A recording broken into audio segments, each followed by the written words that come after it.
kehva pildi puhul sa pöörad pilgu ära, aga kui sul on heli kehv, siis ei saa sa seda isegi kuulata mitte. Väga in. See on uus moodne värk. Peamine küsimus, millega meie juurde pöördutakse, on kuidas saada videotes paremat heli. Meil on endal olemas raadiomikrofonid, millel on kogu aeg jama, et patareid on tühjad ning akudega neid kasutada ei saa, kuna nõuavad 1,5 volti korda 2, mitte 1,2 volti korda 2.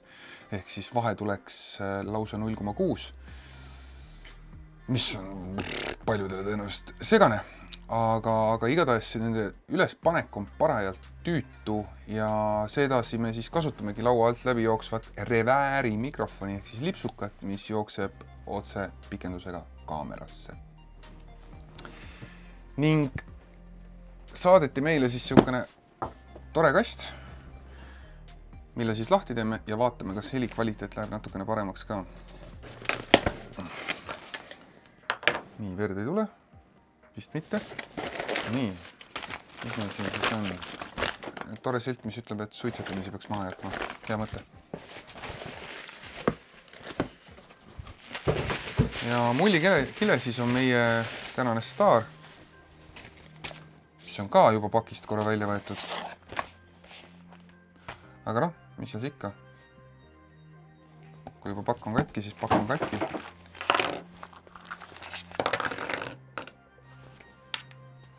Nii, ehk siis hunnik juhtmeid,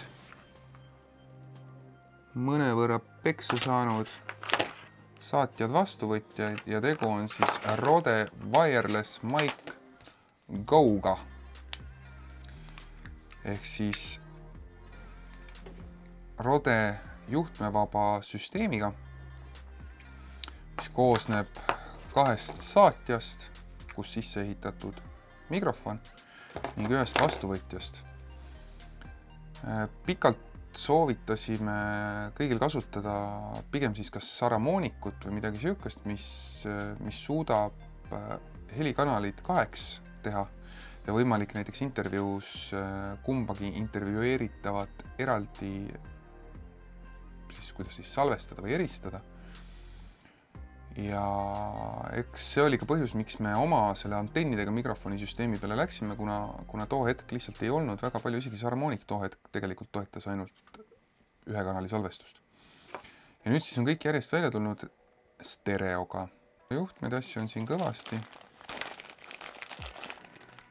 Väiksed nunnud surnud kassid. Kohe, no ikka kõvasti neid.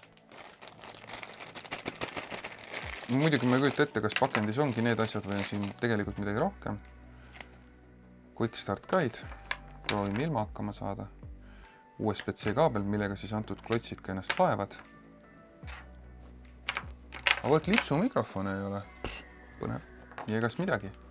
Proovime, kas siis heli kvaliteet muutub või mitte. Lülitame esimese asjana sisse, vaatame, kas ta üldse akut on. Meil on küll tore proovida. Nii, vajutame suurt kuunuppu. Pilt tuli ette. Nii. Hallo. Kergelt piigib. Kui ma panen ta siia, siis ta peaks enam-vähem normis olema. Hallo? Jah, okei. Nii, see on siis vastuvõtja. Vastuvõtjast on mul vaja väljavõtjat. Nüüd DRRS kaablit ei ole ka kaasas, mis on ka tobe. Võtaks ta USB-C-st välja. Vaevalt, liiga palju tahetud.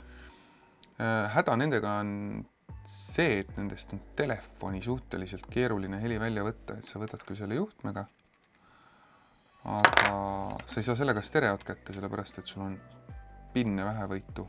Telefoni jaoks, eeldusel, et sul on telefonis 3,5 mm sisend, peaks olema sellel paganama kaabli otsal 4 pinni, mitte 3. Ja seegi annab sulle ainult monoheli, sellepärast, et sul on 2 stereoheli, 1 maanduv või mis see siis on, neutraal ja 1 mikrofon. Aga kui sa tahad saada 2 mikrofoni, siis sul on vaja tegelikult tarkust rohkem ja selle jaoks siin peakski proovis olema 1 harmooniku klots, mille peab mingi aeg meile ka siia laua peale võtma, et me saaksime kindlaks teha, kui hästi see töötab. Aga see lihtsustaks telefoniga salvestust päris hästi. ja siin laua all juhtmeid ringi tõsta. Nii, tavaline lipsukas. Võtame siit mingit siis toreda kirjatüki. Kas mul mingid eestikeelsed kirjandust enam? Tore kortsuspaber. Kasutamine. Visiir on personaalne kaitseekraan, isikukaitsevahend, mis vähendab pisknakkuste riski. Visiir aitab vältida viirust sisaldava aerosooli sattumist hingamisteede limaskestadele, olles füüsiliseks barjääriks hingeõus sisalduvale viirusele. Nii. Siis rode ilma. Nii. Kasutusvaldkonnad. Visiiride tavapärased kasutajad on meditsiinitöötajad, klienditeenindajad, kontoritöötajad, nõustajad, tööintervjuude läbiviijad, küünetehnikud, toitlustajad ja nii edasi. Nüüd te siis teate. Ja nüüd võtame selle sama. Lükkame siia. Selle paneme siis nende laua peale ära. Kõrgemasse riskirühma kuuluvad töötajad, kes puutuvad regulaarselt kokku erinevate inimestega, personaalsed kaitseekraanid on sobivate isikukaitsevahendite hulgas isolatsiooninõuks määratud ka Eesti Terviseamet. Eeldame, et see jutt oli täielik nonsenss ja sellesse me väga pikalt ei peatu. Selles suhtes on muidugi päris hästi, ma ei tea, kaugel ma olen. Ütleme niimoodi, et ma ei näe põhjust, mille pärast mul oleks vaja pikemat distantsi kui see. 600-sega ja kroppsensoriga 800 klaas. Muide, sellel konkreetsel mikrofonil on kihvt, et tal ei ole näiteks telefoniga ühendamisel vaja mingisugust täiendavat üleminekut, vaid piisab sellest, kui sa võtad vastuvõtjast välja USB-C kaabliga otse telefoni. Ma ei tea, kas ta stereona töötab, aga monona töötas küll vähemalt nii palju, kui ma eile katsetasin. Ja konkurentidena on sellel tilluksel seadmel peamiselt Saramonicu Blink 500 Pro ja Holylandi Lark 150. Ja kui sa tahad näha, et me teeksime võrdlust, kus me siis proovime ära erinevad distantsid, sisseheitud mikrofonid, välised mikrofonid, loeme sisse mingisugust toredat kirjandust, pane kommentaaridest märge, mida sa sooviks, et me loeksime. Muidu hinnaklassid on nad kõik sarnased ja ega ma ei tea, kas neil üldse mingit erilist vahetab. Eks peab proovima.